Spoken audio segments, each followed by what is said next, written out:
Isa nga sa mga paborito ko ang chicken teriyaki.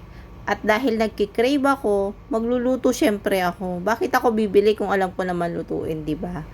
At dahil tayo ang magluluto, mas sigurado tayong safe kainin lalo na para sa ating mga anak.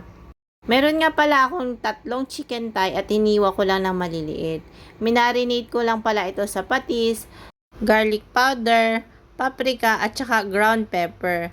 Minasage-massage ko lang siya tapos minarinate ko siya ng at least 1.5 hour.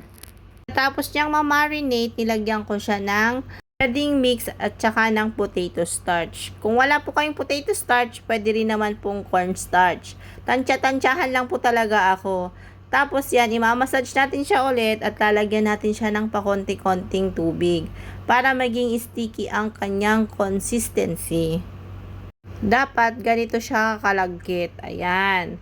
After nyan, magpainit na tayo ng mantika at iprito na natin ang ating mga manok.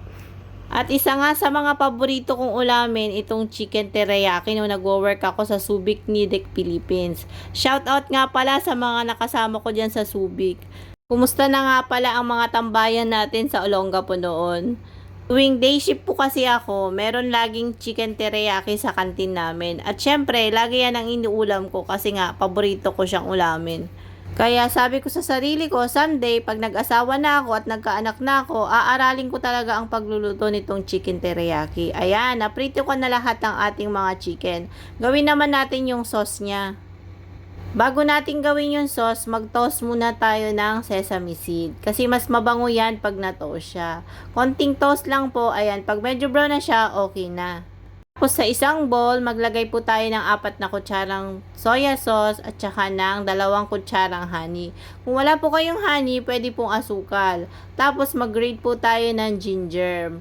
Mas mainam po kung less sodium po ang gamitin nating soya sauce. Naghalo din po pala ako ng sesame oil at saka ng konting suka. Nilagyan ko rin po pala yan ng 2 kutsarang tubig. Medyo maalat po kasi yung gamit kong toyo. Kakailanganin din pala natin ng bawang. Isinalang ko na yung pan, tapos naglagay ako ng 1 kutsarang butter. Nilagay ko na rin yung garlic natin.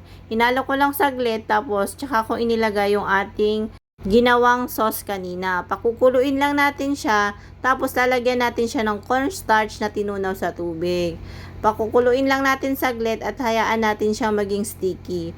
Pag okay na yung sauce natin, yung kalahati, ilagay po muna natin sa isang bowl bago natin ilagay yung chicken at ihalo natin. Huwag nyo po akong gagayahin kasi nailagay ko lahat ng sauce, ayan. At nawala nga ang pagiging crunchy ng ating chicken. Dapat medyo dry siya. Tapos lalagyan natin siya ng maraming toasted sesame seed. Hahaluin lang natin siya konti.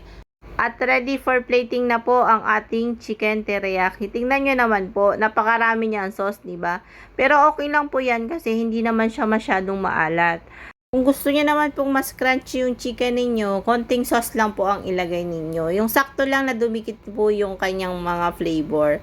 Tapos, nilagyan ko rin po pala siya ng extra sesame seed at saka nilagyan ko siya ng spring onion para naman masaya at saka maganda yung kulay niya.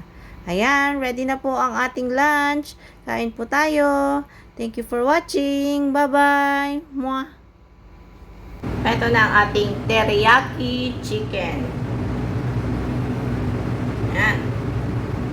Try natin.